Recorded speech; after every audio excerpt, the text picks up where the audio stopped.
एक बार क्या हुआ, दो भाई एक संत जी के पास में विद्या अध्ययन करने के लिए जाते हैं। अब उन संत जी ने देखा दोनों की किस्मत बड़ी अलग अलग थी, क्योंकि कर्मों के द्वारा कभी कभी कर्म अगर करते रहो अच्छे तो परिणाम अच्छे ही होते हैं, बेशक कई सालों कई वर्षों बाद। तो जैसे ही उन्होंने उन दोनों की मस्तक रेखा को देखा, उसमें जो छोटा वाला था तो उसके मस्तक रेखा में लिखा था ये आगे चल करके राज्य को संभालेगा, ये आगे चल करके राजा बनने वाला। और जो बड़ा था उसकी मस्तक रेखा में लिखा था कि ये कुछ वर्षों बाद इसकी मृत्यु है, ये मरने वाला है। लेकिन दोनों में अंतर बहुत था। अब उन दोनों को जैसे ही वहां विद्या अध्ययन करने के लिए जाते हुए देखा है, उनके पिता ने बड़े खुश हुए, दोनों जाने लगे, पर दोनों के विचार बदलने लगे। बड़ा वाला भक्ति भाव में लीन हो गया, छोटा वाला गलत संगतों में फंस गया। अब दोनों अलग अलग मार्ग पे चल दिए, एक तो सुबह से शाम तक भजन करता है, एक गलत संगतों में फंसा है। एक दिन की बात है, कई वर्ष व्यतीत होते हैं, तो एक दिन दोनों उधर से आते हैं, एक ही मार्ग में मिलते हैं। थोड़ा आगे बढ़े हैं तो जो बड़ा वाला था पुत्र, उसके पैर में एक कील चुभती है, जिससे उसके पैर से बहुत सारा रक्त निकला। और जो छोटा था थोड़ा आगे बढ़ा तो उसे एक पोटली मिली जिसमें बहुत खजाना था। उसने कहा मैंने तुझसे कहा था ना मेरे मार्ग पे चल तो बहुत जीवन ऐशो आराम से कटेगा। देख तुझे क्या मिला, तू भक्ति करता है, पूजा करता है, भजन करता है, क्या मिला?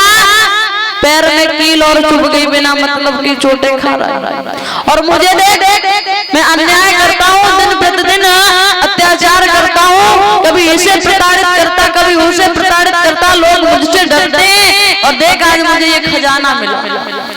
अब उसे बड़ा कष्ट हुआ बड़े भाई को कि बात तो ये सही कह रहा है। कभी कभी मन में ऐसे सवाल आते हैं ना, बोले बात तो ये सही कह रहा है कि मैं सुबह शाम दोपहर हर वक्त पूजा करता हूँ, भजन करता हूँ, संकीर्तन करता हूँ, तब उसके बदले में मुझे क्या मिला? मेरे पैर में ये कील चुभी है। और वो दिन प्रतिदिन अन्याय करता है, लोग उसके नाम से डरते हैं। उसे क्या दिया भगवान ने? खजाने की पोटली। आज ये बात मैं जा करके गुरुजी से पूछूंगा जरूर। फिर पहुंच गया गुरुजी के पास, और उस छोटे वाले भाई ने भी कहा कि तू कहता हमारे गुरुजी बड़ा सही कहते, बड़ा सही कहते, आज हम भी चलते हैं गुरुजी के पास। गुरुजी के पास में पहुंचा और उसने जाकर के कहा गुरुदेव आप कहते थे मैं कुछ कर नहीं सकता हूँ, देखो लोग मेरे नाम से डरते हैं, और देखिए मुझे ये खजाने की पोटली मिली और आपने इसको न जाने किस किस तरीके से अनंत ज्ञान दे डाला, इसको उसके बदले में क्या मिला है? बोले क्या मिला? पैर में कील चुभ गई, न जाने कितना रक्त निकल गया। तो गुरुजी बहुत हंसे। अब उसको बड़ा गुस्सा आया कि भला मेरी बात का जवाब न देते हुए गुरुदेव हंस रहे हैं। तो बड़े वाले ने पूछा महाराज हंसने का कारण क्या है? तो उन्होंने कहा लाला कारण ये है तुम्हारे जो अच्छे कर्म है ना, तुमने जो अभी अच्छे कर्म किए, तुमने अपना सारा जीवन जो भगवान के शरणों में निकाल दिया, भजन में निकाल दिया, पूजन में निकाल दिया। जो तुम्हें ये पैर में कील चुभी है ना, ये कील नहीं थी, फिर तुम्हारे लिए मृत्यु का सामान था।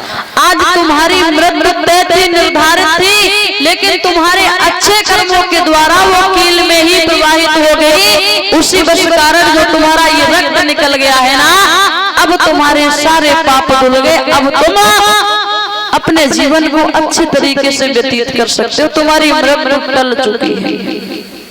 तो उसने जैसे ये सुना बड़ा खुश हुआ। अब छोटे वाले ने कहा हमारा क्या? बोले तुम्हारा, तुमने जो कर्म किए हैं ना उसी कर्मों की खातिर तुम्हारा जो पुण्य था वो नष्ट हो गया। आज ही तुम राजा बनने वाले थे, लेकिन तुमने अपने कर्मों को खराब करके वो राज्य खो दिया। उसी बस कारण बस इतना सा तुम्हें जो ये धन मिल गया है, अब इसी में संतुष्टि करो। तो ये कर्मों का खेल बड़ा निराला है। कर्म जैसा करोगे फल भी वैसा ही मिलेगा।